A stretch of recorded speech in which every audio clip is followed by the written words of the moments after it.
Picture this, you're using a quality VPN you trust, everything looks secure, and you're going about your day. Then your internet signal drops for a fraction of a second, or maybe your phone switches from Wi-Fi to data. When that happens, it's quite likely your VPN will cut out. But the catch is that in the meantime, your internet doesn't stop. Your phone or laptop will switch right back to your regular, unencrypted network while the VPN tries to reconnect. In that moment, your real location and your data are out in the open. Of course, if you'd used something called a kill switch, your data would have been protected while the VPN was down.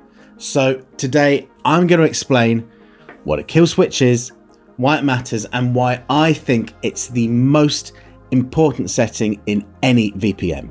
And as a side note, I've left a link to my rundown of the best VPNs I've reviewed down in the description, all of which have a strong kill switch, naturally. So a VPN's kill switch is like its emergency brake. So its whole job is to monitor your encrypted connection and catch it if it drops out. So the moment it detects that your VPN has failed or is trying to reconnect, it steps in and completely shuts down your device's access to the internet. Instead of letting your device default back to your normal network and potentially leak your data, the kill switch completely locks it down. It forces your device to stay entirely offline until the VPN is back up and running. So if the VPN isn't connected, no data leaves your device. And quickly before we move on, that might sound drastic, but in practice, your VPN will generally just reconnect in a couple of seconds. You'll almost never feel the kill switch actually doing its job.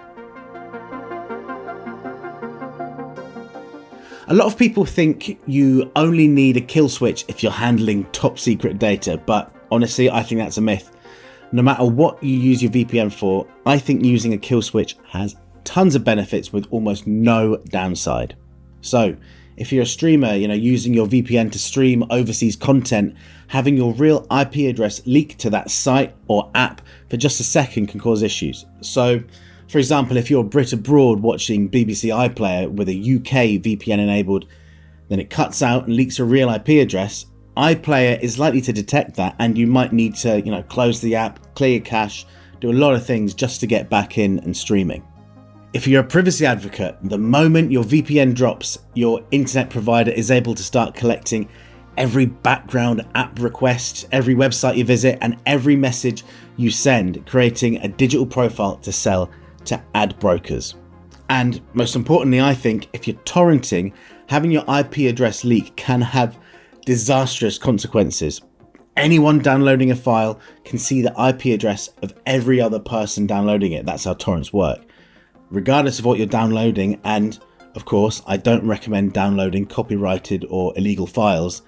Keeping your IP address away from your torrenting peers is, in short, a very good idea. To be completely transparent, kill switches can occasionally cause some friction. So if your home Wi-Fi is really weak, a strict kill switch might frequently kill your internet connection. Clearly, this will impact how quickly things load, and even though it only takes a second or two to reconnect, you might notice it happening. Personally, I've never had this happen to me too badly, but it's good to be aware because it's theoretically possible, and I've seen other people complain about it online. Some VPNs, ExpressVPN is a good example, offer different kinds of kill switches, and unless you're looking for ultimate privacy, I recommend avoiding the strict kill switch.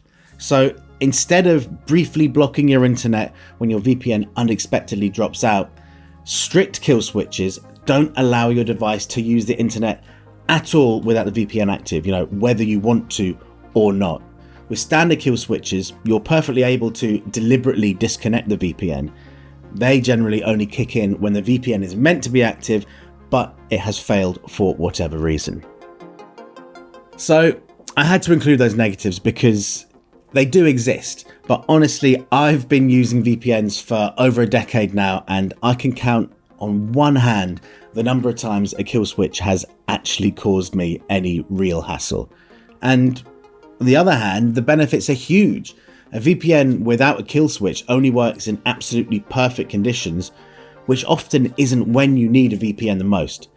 A kill switch means your VPN is doing its job all the time, and it means you just don't have to think about it as much.